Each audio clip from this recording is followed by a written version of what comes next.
Jesus é o Filho da bênção. Então diga: em nome de Jesus eu estou livre.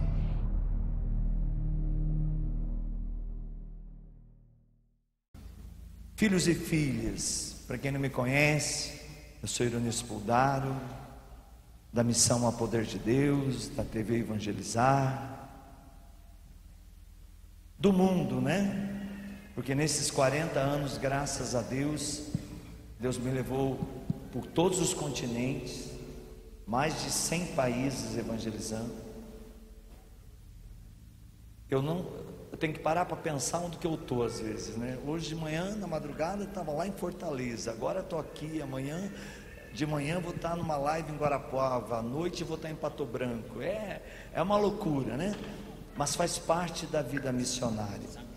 Sou casado com a Cleia, nós temos 2 filhos, o Lucas casado com a Mônica, temos um neto que se chama Davi, e o nosso filho mais novo se chama Gabriel. Nosso bebê tem 27 anos. Bebezinho, gente, 2 metros de altura, bebezinho.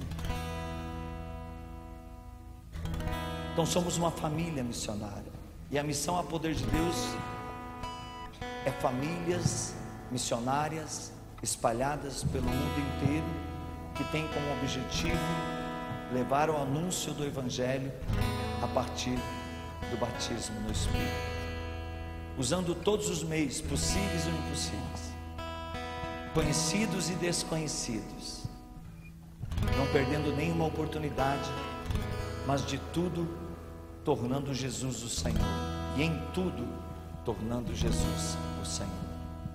Estou muito feliz de estar aqui, primeiro pelo padre, pela acolhida. Eu já conheci o padre antes, depois pelo William, esse irmão de fé, desde o tempo de Canção Nova, a gente já faz missão junto, um grande homem de Deus, e pode perceber que todos os grandes homens de Deus, eles são forjados no fogo, são forjados na cruz. Aliás, esse é o caminho de quem quer ir para o céu. Pergunta para quem está ao seu lado: você quer ir para o céu? Diga assim para o irmão, então: aguenta firme. Diga, irmão, aguenta firme, porque não tem nada de ruim na tua vida. Diga bem forte: não tem nada de ruim na tua vida que não vá ficar pior. O caminho de Deus é o caminho da cruz, é o caminho do Calvário, é o caminho da luta. Olha a situação desse pai. Esse texto é o tema principal de todo o nosso cerco de Jericó. Uma hora eu vou acertar o microfone aqui, né? Aí vai dar certo, agora vai dar certo, né? É o tema principal, Marcos capítulo 9, versículo 14 seguintes, mas eu queria ficar com o versículo 23. Disse-lhe Jesus: se podes alguma coisa, tudo é possível ao que crê. Imediatamente o pai do menino exclamou: creio, vem em socorro à minha falta de fé. E imediatamente o filho ficou curado. A fé, meus irmãos, é o requisito principal para a gente ser curado, para a gente ser libertado.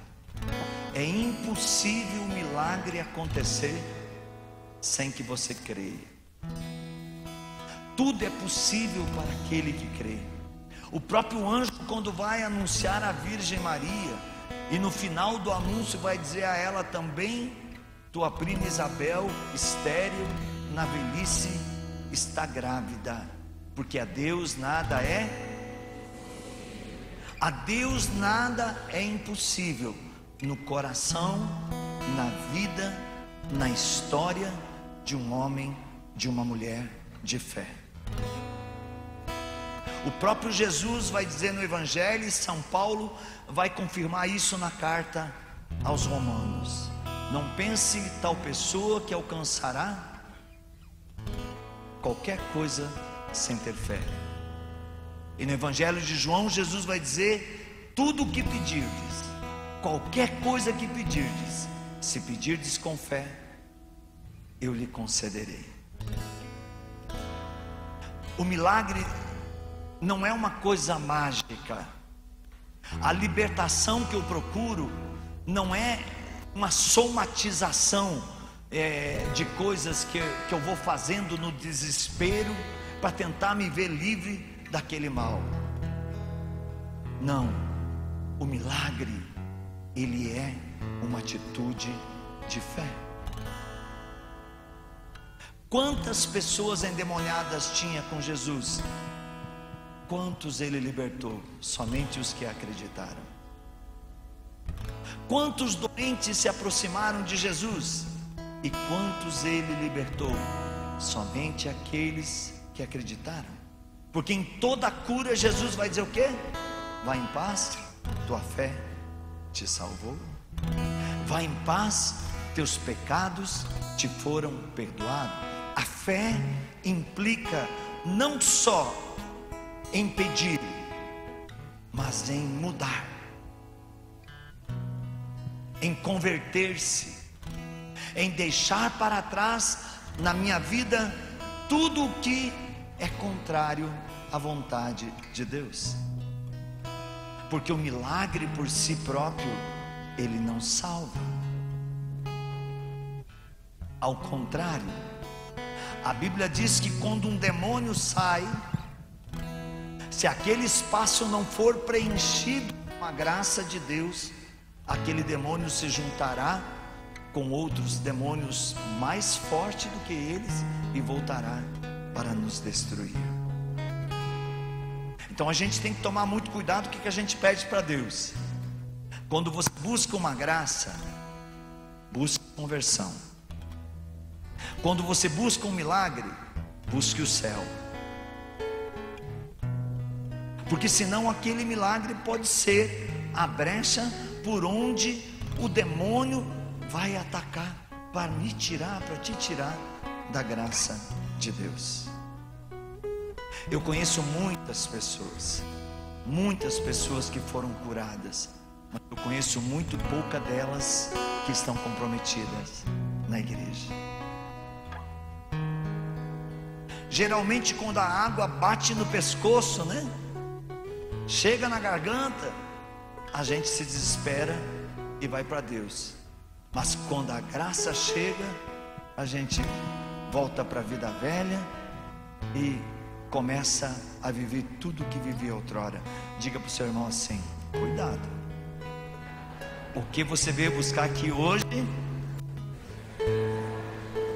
pode ser o teu problema.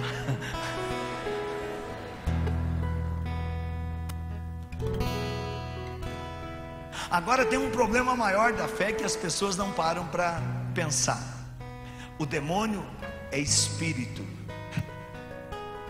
E quando o demônio sai de alguém, e Jesus faz questão na Bíblia de associar tudo ao demônio, tudo quanto é doença, Jesus associava ao mal. Aliás, isso na Bíblia inteira.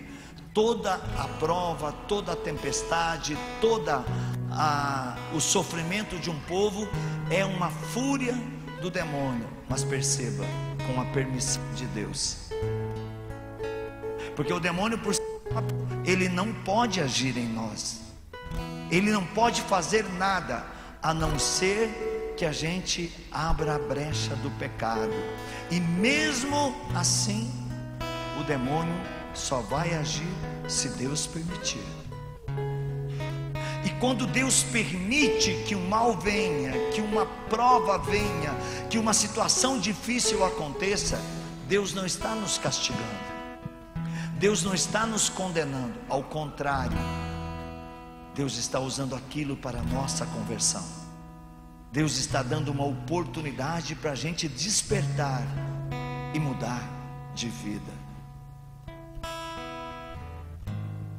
Agora aqui é o problema. Quem aqui tem fé? Tomara que você tenha fé de verdade. Porque o que a Bíblia nos ensina? Quando você vai para uma assembleia de oração, quando você vai para um clamor de milagre, quando você vai para um encontro de combate como é esse do cerco de Jericó, Quem tem fé é libertado do demônio, e quem não tem fé vai com o demônio que trouxe ele na igreja e mais o demônio de todo mundo para casa.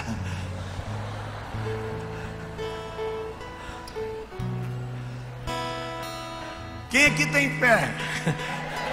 Agora todo mundo tem fé, né?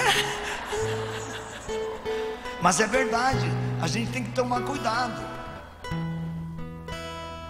porque desde a gente voltar para casa libertado, a gente pode voltar endemoniado. E o que é pior, não só com encardido, como dizia o Padre Léo, que está na gente, mas também com os demônios que estão saindo de quem tem fé. A batalha, ela é importante. Diga para o irmão: você não pode parar de orar, você não pode parar de lutar, você não pode desistir. Quando o milagre chegar, aí você vai ter que fazer muito mais do que está fazendo, né? Você vai ter que rezar muito mais do que está rezando. Você vai ter que ser muito mais santo do que você já é. Porque senão você já sabe quem vai te pegar.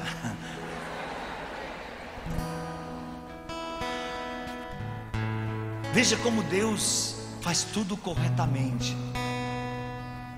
Quando Jesus liberta esse homem, o filho desse homem, o demônio tinha tentado tirar a vida desse jovem de muitas maneiras, jogando ele no abismo, na água, no fogo. Mas Deus sabia que aquele pai tinha fé. E quando o pai provoca Jesus, o que o pai disse para Jesus? Se tu podes alguma coisa, liberta o meu filho. Olha a ousadia desse pai. Se tu podes, ele estava falando com Jesus. Se tu podes alguma coisa, liberta o meu filho. E Jesus devolve com muito mais ousadia do que o pai: se tu podes, tudo é possível para aquele que crê. Jesus tirou a responsabilidade dele. Eu falo assim: o problema do teu filho não é meu, o problema do teu filho é seu.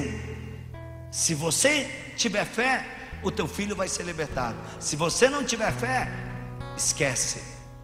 Nem eu, Deus, posso fazer alguma coisa. E o pai, cheio de fé, diz: eu creio. E a Bíblia diz que o filho ficou imediatamente livre de uma legião de demônios. Não era um demônio, era uma legião de demônios.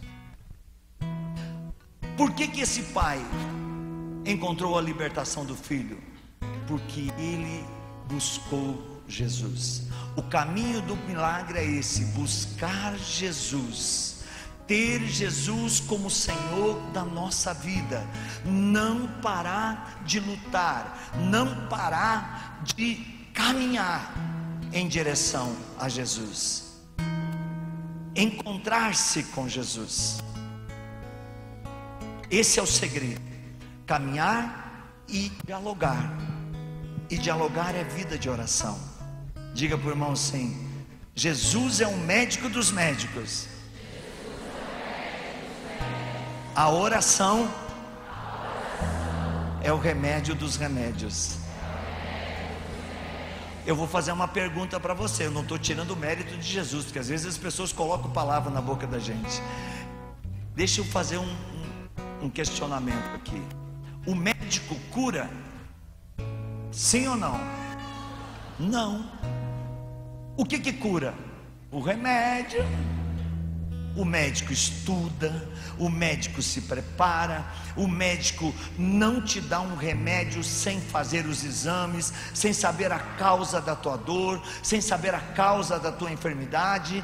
Ele faz uma pesquisa, e quando ele faz a pesquisa, seja pelo conhecimento dele, ouvindo você, seja pelos exames, toda a parte técnica e científica, que hoje está muito avançada, ele te dá um remédio. É assim, não é? Quem cura? O médico ou o remédio? Jesus é o médico dos médicos. A oração é o remédio dos remédios. Quem cura? Jesus ou a oração? A oração. Porque a oração é uma atitude de fé. Jesus tem poder sobre todas as coisas. Jesus, pare e pense. Quando Jesus mandou o demônio daquele outro jovem que vivia no cemitério, que não convivia com a cidade, lá nos Gadarenos, e quando Jesus começa a se aproximar, os demônios começam a gritar: Jesus, vai embora daqui. Jesus, o que queres de nós? Jesus não dá atenção para o demônio. Jesus estava preocupado com o jovem. E de repente os demônios, vendo que Jesus não ia desistir daquela vida, Jesus ia até as últimas consequências, como foi por amor a mim e a você. O demônio disse: Senhor, manda-nos embora. E Jesus mandou que ele saísse, e era uma legião muito grande de demônios.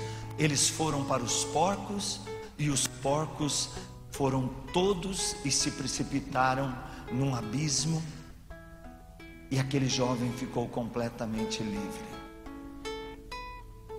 Será que nesse ato Jesus não podia ter mandado embora todos os demônios da humanidade? Sim ou não? Sim ou não? E por que ele não mandou? Se ele é Deus. Se não há, como diz São Pedro no Atos dos Apóstolos, um outro nome pelo qual nós possamos ser salvos, além do nome de Jesus.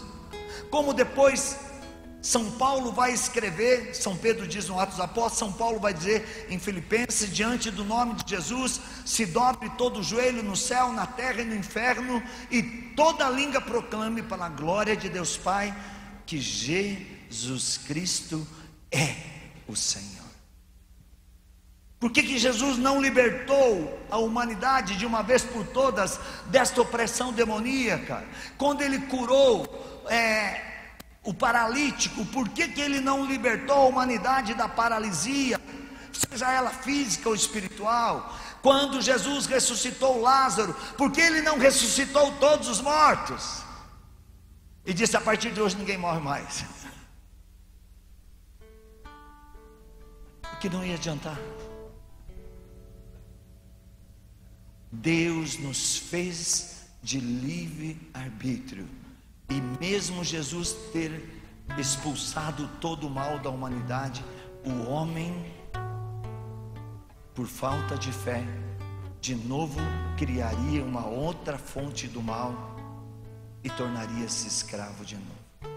Mas veja o segredo: se quando ainda éramos pecadores, para São Paulo aos Gálatas, fomos resgatados, Deus nos amou tanto ao ponto de dar a sua vida por cada um de nós, quanto mais Ele vai nos amar agora que trazemos a marca do seu sangue,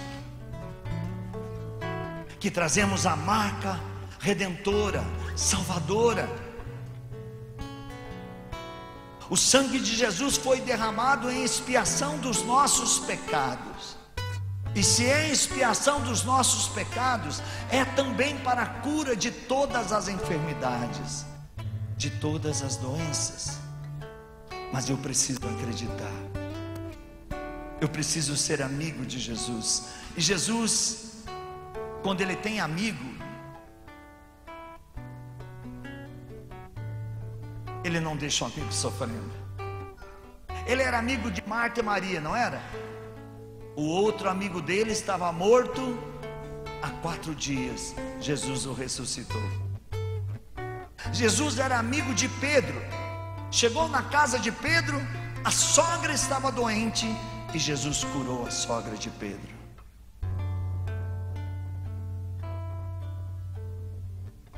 Amigo, amizade se faz com relacionamento, convivência. Você tem se relacionado com Jesus? Você tem convivido com Jesus? Você tem ido à missa todo domingo, e se puder todo dia, porque Nossa Senhora agora está pedindo todo dia, né? É Essa madrugada, Deus me falou algo no Instituto Hess de que eu fiquei pasmo. Eu tenho atendido ultimamente nos lugares que eu vou, pessoas no mundo todo, não é aqui no Brasil não. E é impressionante como o pânico, a ansiedade, a depressão, a fobia, o desespero, de uma gotinha de nada a pessoa entra em desespero, e daqui a pouco quer se matar, daqui a pouco quer largar a família. E eu perguntei: Senhor, o que podemos fazer nesse tempo? E o Senhor respondeu para mim: orar, vigiar, jejuar, adorar, confessar e comungar. Porque a partir de agora, cada dia vai ficar pior. Não tenha medo. Não tenha medo. Você vai ver mais pessoas ansiosas. Você vai ver mais pessoas desesperadas. Você vai ver mais pessoas que não vão mais nem ter força de sair de dentro de uma casa. E o que é isso? É a fúria infernal dos últimos tempos. O demônio, como diz o Apocalipse capítulo 12, versículo 12, sabe que pouco tempo lhe resta. Então, com toda a sorte de desgraças, de opressões, o demônio está atormentando a humanidade. E vou dizer uma coisa para vocês: percebam, pode estar dentro da igreja, pode ser um consagrado, pode ser um pregador, pode ser ministro de cura e libertação, pode ser o Papa, pode ser um bispo, pode ser um grande líder, seja cristão ou do mundo, todos vão passar por essa opressão, porque o demônio quer o quê? Oprimir a maioria para levar o número maior de almas que ele puder para o inferno. E o que pode nos salvar nesse tempo? A fé. Quando o carcereiro levou Paulo e Silas para a sua casa, Atos dos Apóstolos capítulo 16, versículo 30 e 31, e ele viu o sobrenatural, ele viu o extraordinário. Ele chamou eles à parte e disse: senhores, o que eu preciso fazer para me salvar? E o que eles responderam? Crê no Senhor Jesus e será salvo tu e tua família. Não desista da tua família, não desista daquela pessoa por quem você está orando hoje, porque se você se manter na fé, Deus vai salvar você, e Deus vai salvar a sua família, venha o que vier. Haja o demônio com a fúria que quiser agir, hajam os homens e mulheres maus do jeito que quiser agir, todos cairão, mas nós sairemos vencedores. Crê no Senhor Jesus.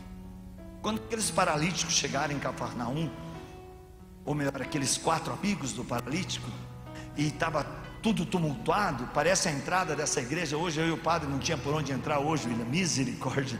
Eu quase falei: será que a gente vai ter que descer pelo telhado? Eu falei: eu quero ver o que o padre vai fazer. Tem até uma corda ali, o padre vai jogar a gente pelo telhado, né? Agora imagine, eu e o Marcelo, ainda nós ia se virar. Se o padre joga, a gente pode cair quebrado aqui embaixo, mas ainda a gente tem uma chance de cair e sair correndo. Agora o paralítico, eles chegaram, estava aquele tumulto, as portas de entrada da casa de Pedro lotadas de gente, a rua ao redor, ali a gente vê, a gente fica imaginando a cena em Cafarnaum. Não tinha por onde entrar, não tinha por onde levar o amigo, mas esses amigos com fé subiram no telhado e desceram o paralítico. Pois olha, aquele paralítico, ele devia ser paralítico de tudo, porque se eu sou paralítico, eu derrubava os 4 e eu não descia. Eu já estava numa situação difícil, os caras vão pôr eu lá de cima do telhado? Isso não é amigo. Mas eram amigos de fé. Eles sabiam que Jesus podia curar o amigo deles, e eles desceram o paralítico, e Jesus disse: toma a tua maca e volta para casa. E ele saiu caminhando.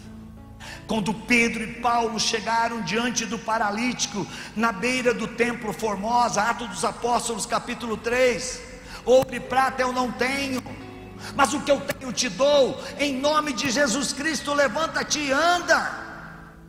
E o coxo foi saltando, andando e louvando a Deus. Não desista. Pai e mãe, o teu filho não precisa de tablet, de celular, ele precisa de Ave Maria, ele precisa de palavra de Deus, ele precisa de oração, ele precisa da tua fé. Pare de dar coisa humana para os seus filhos. Marido, pare de dar coisas humanas para sua esposa. Dê fé. Mulher, pare de dar coisas humanas para o seu marido. Mostre a fé. O que salva é a fé. O que cura é a fé. E a fé me deve levar a ser uma pessoa de oração. A esperança não engana. Estamos nesse ano que somos chamados a ser peregrinos da esperança. Papa Francisco tem falado muito. Nós estamos no mundo todo nesse caminho da esperança. E Paulo vai dizer aos Romanos: a esperança não engana, porque o Espírito de Deus foi derramado em nossos corações. O que Santo Padre Pio diz? Olhe para o alto e se salve. Pare de olhar para as tuas misérias. Pare de valorizar os teus problemas. Pare de valorizar a guerra que você está passando. Pare de dar valor aos sentimentos negativos, deprimentes que estão dentro de você. Olhe para Deus, olhe para o alto. Seja um homem e uma mulher de fé. Você acha que eu não tenho medo também? Você acha que tem horas que não dá vontade de me jogar do prédio igual você também? Dá. É para todo mundo. Essa opressão não vai ter diferença. Você acha que tem horas que eu não me fecho no quarto e fico lá chorando, gritando: Jesus, o que está acontecendo? Onde eu errei? O que eu fiz de errado? O que eu preciso fazer para mudar? E eu não encontro resposta. E de repente eu paro e falo assim: eita, jegue de duas patas. Creia no Senhor Jesus e tudo se transforma. Diga para o irmão: milagre não é mágica, é uma atitude de fé. Em Marcos capítulo 5 versículo 41, Jesus ressuscita a filha de Jairo. Ela estava morta, mas o seu pai tinha fé, e pela fé do seu pai a filha voltou à vida. O homem da mão seca, Lucas capítulo 6 versículo 8, ele foi ao encontro de Jesus e no templo foi curado, mesmo quando a lei de sábado dizia que não podia ser curado. A fé destrói a lei. A fé está acima de toda a lei. Olha o que o direito canônico diz no seu último parágrafo. Direito canônico é as leis da Igreja Católica. Todas as leis deste livro, é o último parágrafo, quando se trata para a salvação de uma alma, elas não servem para nada. Olha o que Jesus fez com Bartimeu. Levanta, tira a capa, o Senhor te chama. E ele vai ao encontro do Senhor e imediatamente começa a enxergar. Olha o que Jesus fez com o filho da viúva de Naim, o leproso, o paralítico, em João capítulo 5. Não vai ser diferente comigo e contigo, mas a gente precisa orar. Diga: Jesus, perdão, se até hoje eu transferi o meu problema, a partir de hoje eu vou assumir. Sou eu que preciso mudar. Sou eu que preciso acreditar Sou eu que preciso orar. E tudo vai mudar. A palavra do Senhor, eu termino com ela. Diz assim: imporão as mãos aos enfermos e eles ficarão curados. Tem doente na sua casa? Impõe as mãos e ora por ele. Tem amigos seus doentes? Impõe a mão e ore por eles. Ah, mas eu não tenho dom. Claro que tem. Jesus não disse: fulano, ciclano, beltrano, aquele, aquela, vai impor as mãos e você será curado. O que ele diz? Imporão. É para todos os filhos e filhas de Deus. Se nós impusermos as mãos sobre as pessoas na fé, elas serão curadas. Mas nós precisamos assumir a nossa responsabilidade. Você gostou da nossa pregação, desse encontro que tivemos hoje? Se gostou, dá um like, compartilha, convida pessoas para seguir as nossas redes sociais, tudo Ironis Puldaro Oficial. Nos encontramos todo dia na Eucaristia, no Santo Rosário. Se você puder também, ajude-nos através do Pix que está aparecendo em nosso vídeo, ou pelo doações.ironispuldaro.com.br. Se você não tem o livro da misericórdia, é muito fácil, orando todos os dias com a misericórdia. Você encontra no loja.ironispuldaro.com.br. Deus te abençoe.